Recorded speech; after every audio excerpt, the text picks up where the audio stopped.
Hello and welcome. I'm Nikki Rashawn Scholl, and I co-chair the Gloucester Coalition for the Prevention of Domestic Abuse. I am joined today by Rob and Susan Ranta, who are advocates and survivors of gun violence and domestic violence, and also by Sarah Standley, who is the Deputy Director at HAWC. October is Domestic Violence Awareness Month, and on October 3rd, many community members came together to renew Gloucester's commitment to help prevent domestic violence. Mayor Safatio Romeo Taken, along with other city and state officials, joined with us, the Gloucester Police, the school department, local faith leaders, Gloucester Men Against Domestic Abuse, the North Shore Rape Crisis Center, and Moms Demand Action, which is a gun violence prevention and advocacy group. Over 100 people attended that event, and it happened to be 2 days after the mass shooting in Las Vegas. There is increasing evidence that perpetrators of domestic violence and mass shooting violence have a connection, because what the data is showing us is that perpetrators of gun violence often have domestic violence histories. And in 57% of the cases of domestic homicide, there is a firearm involved.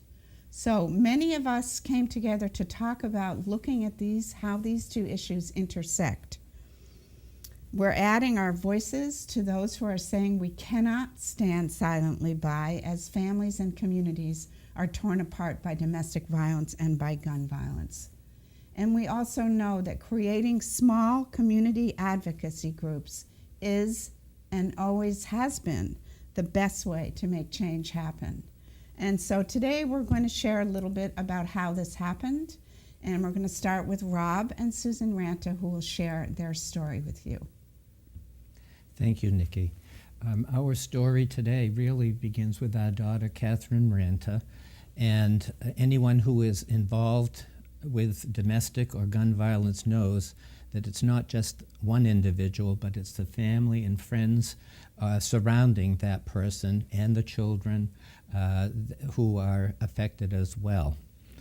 In early 2011, I accompanied Kate to the county courthouse after local sheriffs advised her to leave her home with her boys to go to safety and to obtain a restraining order against her Air Force Major husband. In the courthouse lobby, I chanced upon a display of materials about domestic violence, and after reading one, I handed it to my daughter. Only at that moment did she and I realize that Kate had been the victim of emotional, psychological, and financial domestic abuse for the past 3+ years. The fact sheet, however, did not contain information about the strong link between domestic violence and gun violence. And without this information, Kate was not armed that evening of November 2nd, 2012, when her estranged husband, who had stalked her to find out where she lived, suddenly appeared at her apartment, fired murderous bullets through the entrance door behind which she and I were standing, attempting to close and bolt, while their 4-year-old son, William, was standing just behind us. 2 of the bullets struck her and me once each. Mercifully, our grandson was spared being physically injured. Gaining entrance, this bully with a Beretta fired and struck Kate and me again. After what seemed like an eternity, the 3 of us escaped the apartment that evening. Kate and I lay on the ground for a good half hour, severely wounded, bleeding, Kate profusely, protected but not attended medically, until the assailant, Thomas Maffei, was taken into police custody. Kate was then transported to the trauma center by helicopter, and I remained in the intensive care unit there for 4 days. Thankfully, the three of us survived the ambush.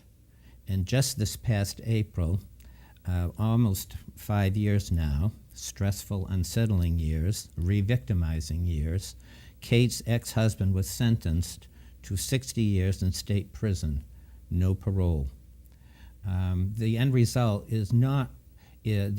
of his sentencing is oftentimes not the end result of many people who involve themselves with domestic and gun violence. I'd like to talk a little bit about the connection and what we've found out in these 5 years about that strong link between gun violence and domestic violence. The first thing we did in those early years from 2011 to 2012 was to get educated. We knew nothing about domestic violence. I grew up in Lanesville. I had a very protected life there and an enjoyable life, and so had no idea about all the elements that would comprise this thing called domestic violence. So we read up a lot on that, my wife and I and our daughter and friends. And that was interrupted then in 2012 when Thomas Maffei shot us. So that led us to reading about gun violence and the connection between the two. There are a couple of stats I'd like to share for the audience, for the people listening today. And one is that states that require background checks for all handgun sales, there are 38% fewer women who are shot to death by the intimate partners. That's a good figure, and I think Massachusetts is at the leading edge with its laws and enforcement of it, and Cape Ann in particular, to keep that percentage down.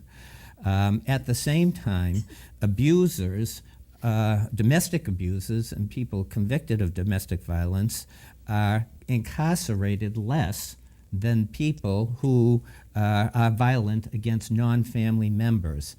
I can tell you our experience over these years has been as if domestic violence is violence light.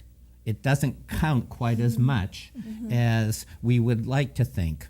But I know that as I feel 5 years later here, violence is violence. Domestic violence is violence, period. And we need to have a society and people around us begin to recognize this as a fact. Another thing that that Susan and I began to do is we began to involve ourselves with grassroots efforts, like as Nikki mentioned, the Moms Demand Action, Every Town for Gun Safety, and we actually even attended a couple of years ago Seth Moulton's town hall in Rockport. And he really has changed. In the time we attended that meeting till a year later, Representative Moulton had really come around a lot about the need for gun safety in his district and beyond. And the grassroots information, that's the key location for effecting change with domestic violence and gun safety. Another thing that I can't help but impress upon everyone is the need to call your state and local and federal legislators. We've learned that emails and signing the petitions, they have some impact, but the greatest impact is to pick up the phone, call, and leave a message. Even if you send to the regional office, that information is transferred. We can see the power of lobbying. We can see it in Washington. We look on the news every day. And your voice, by your telephone call, will mean much. The other thing that we've done is, and Susan in particular, has given a voice in the social media. Our daughter Kate has a public site, Kate Ranta, Survivor-Inspired Speak Up. And so Susan oftentimes makes quite a bit of commentary at that site and elsewhere. We were also fortunate to be part of a documentary called Making a Killing, Guns, Greed, and the NRA. It's produced by Brave New Films, and our segment of that involves domestic violence, gun violence in relationship to domestic violence. And subsequent to that, Susan and I did attend a couple of screenings of that video and did some question and answers. So our involvement has been gradual until we spoke on October 1st for the first time on the City Hall steps. We've also been with our representative in Florida, Ted Deutsch, and his a group of people who had shown this making a killing video and did some follow-up questions and answers. Overall, I would say the critical ingredient for all of us to consider is the notion of power.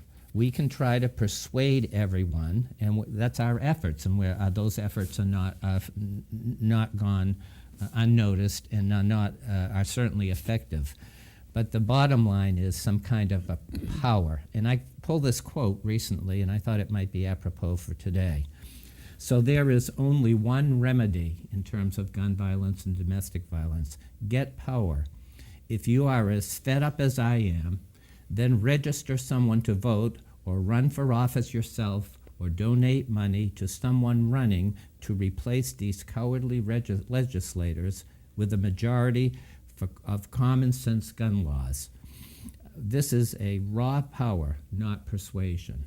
And we can certainly, by the power of our vote, get people into office who understand common sense gun laws.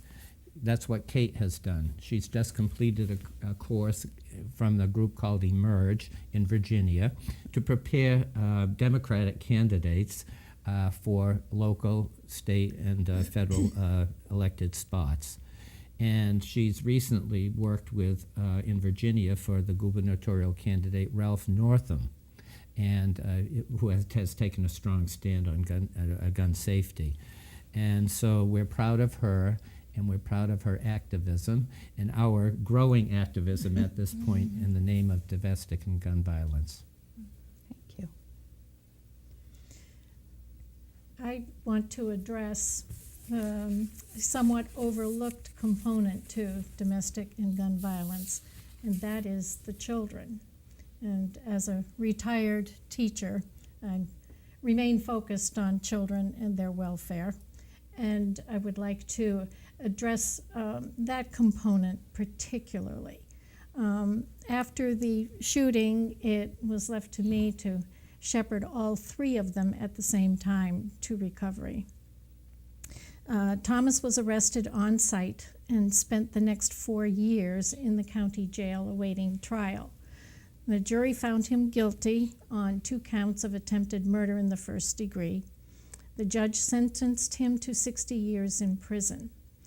Within that year of the shooting, the state of Florida, in family court, terminated Thomas's parental rights.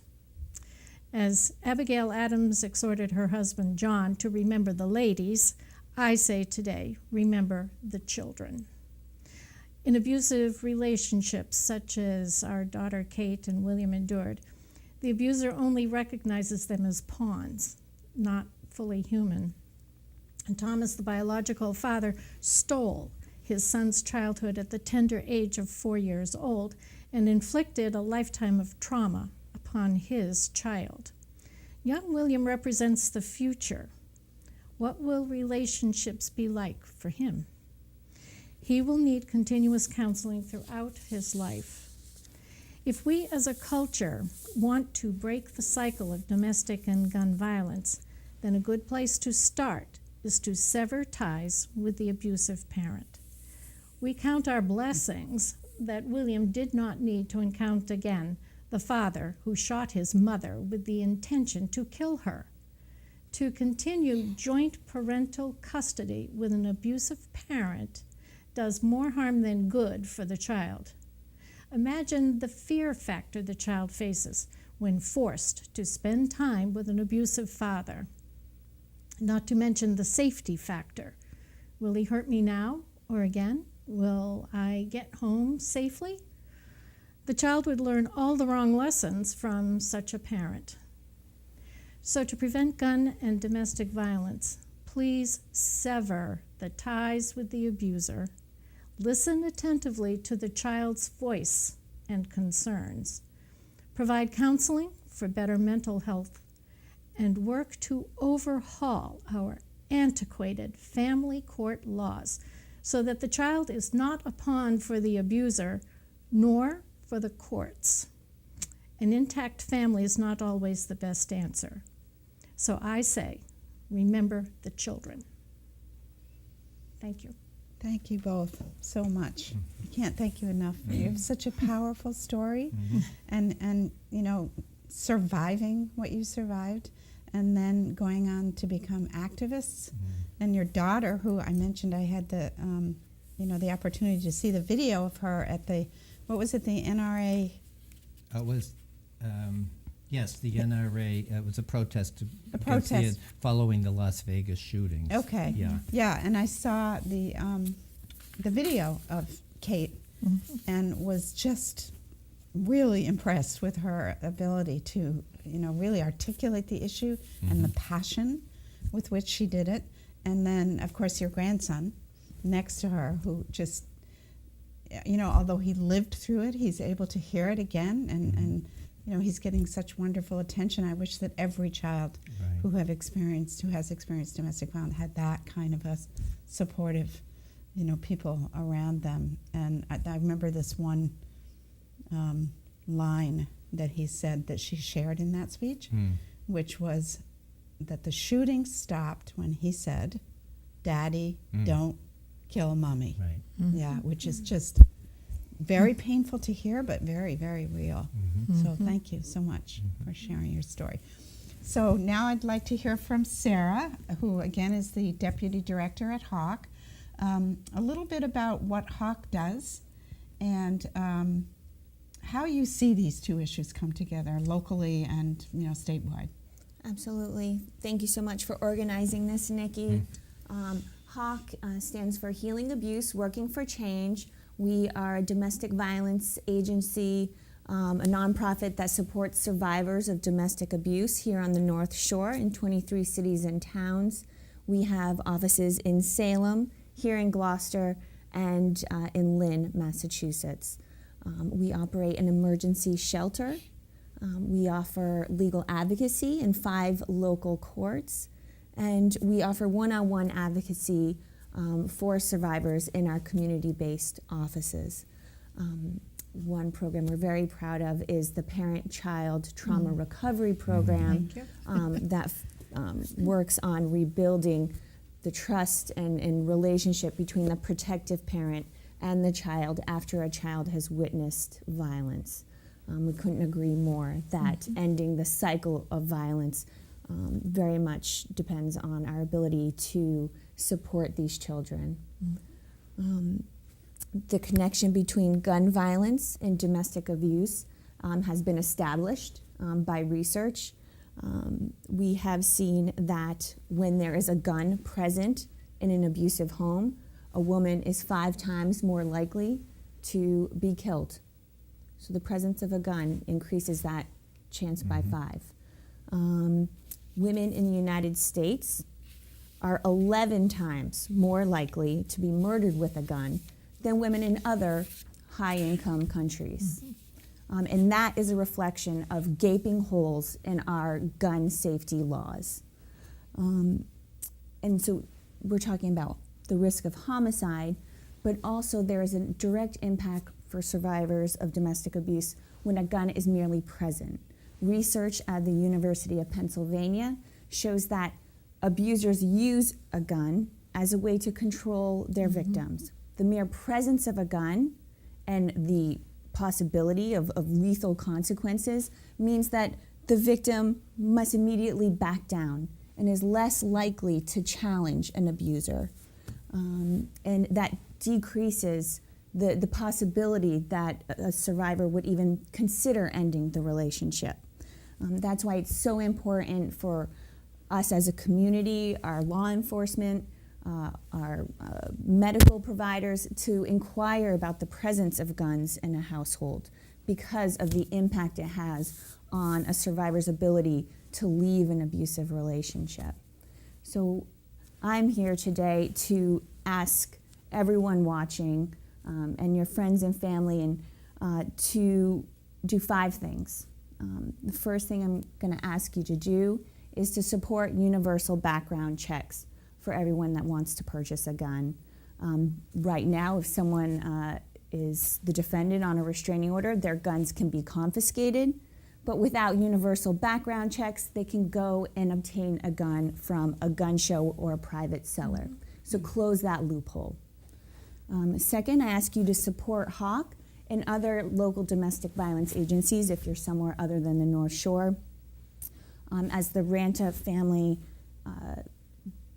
shows us, domestic abuse doesn't end when the relationship ends, particularly when you have a child with the abuser.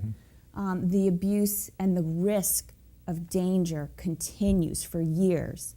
That's where an agency like HAWC can step in and support survivors as that journey continues. It's not just about immediate safety, it's about support as they rebuild their lives and fight for safety when they're going through custody battles and the continued abuse. The third thing I'm going to ask of everyone watching is to banish victim blaming and believe survivors. Earlier this fall, 6-year-old Anthony Scasia was shot and killed by his father here in Massachusetts. 4 years prior to that, little Anthony's mother had put in her affidavit for a restraining order that she feared that the father of her child would kill their child. So believe survivors. They have an intuition, they know the abuser better than anyone else. We need to support survivors. The fourth thing I'm going to ask is that as a community, as a society, we reject anything that objectifies or dehumanizes women, and we reject toxic notions of manhood that are based on domination and entitlement. The last thing I'm going to ask you to do is to use your eyes, ears, and voices. If you see a coworker getting multiple text messages from her ex-husband during work, ask if that person is okay. Ask if she feels safe. Connect her with HAWC. I'm going to ask you to use your ears. If you hear your neighbors and you hear yelling and crying, pick up the phone and call the police. Don't wait for the next time, because you never know when it could be the last time. Finally, please use your voice. Change is possible, and as Nikki said, our grassroots community efforts is how we start change here at home. Thank you, Sarah. I can speak a little bit to HAWC as well, because in 1994, I was hired by HAWC to open the Gloucester office, and I remained there for almost 15 years. So that's what my work has been. And even though I'm no longer with HAWC, my passion is still very much with the issue of domestic violence and supporting survivors, but also doing this, which is getting the word out, helping people understand how these things interrelate. So I'm grateful to KPAN TV for giving us this opportunity. And I just wanted to end to a little bit of education about the coalition. The coalition was formed to partner with HAWC in the year 2000 as a result of a community-wide health needs assessment survey, which identified domestic violence as one of 9 top critical health concerns in the city. So we brought together interested parties and service providers to help educate the community about domestic violence. So we had a 2-armed approach. One was the coalition educating and having public events, awareness events, and the other one was HAWC, providing direct service, hotline, support groups, court advocacy, and everything that they still do, which is of such incredible value to our community. So Gloucester really stands out in the Commonwealth as being a city that is very forward-thinking about domestic violence, and now hopefully bringing together the 2 issues of domestic violence and gun violence. And I just wanted to also thank Gregor Gibson who is a local friend of ours who introduced us to the Rantas to help present this program. And in closing, I would like to say that there are 3 events every year put on by the Coalition. One is the Domestic Violence Awareness Month event that we've been discussing, and the other one is 1 Billion Rising, which looks at violence against women and girls, and that's on Valentine's Day every year, February 14th. And then the third is a Take Back the Night March sometime in April, scheduled in April, to bring awareness to sexual assault. We meet monthly, the first Tuesday of every month at St. John's Church at noon. So anyone who is interested is cordially invited to join us. Our next meeting is on November 7th at noon at St. John's. And finally, if you or anyone you know needs any assistance at all with domestic violence, please call HAWC's 24-hour hotline, which is 800-547-1649. Thank you so much, and thanks to all of you. Thank you.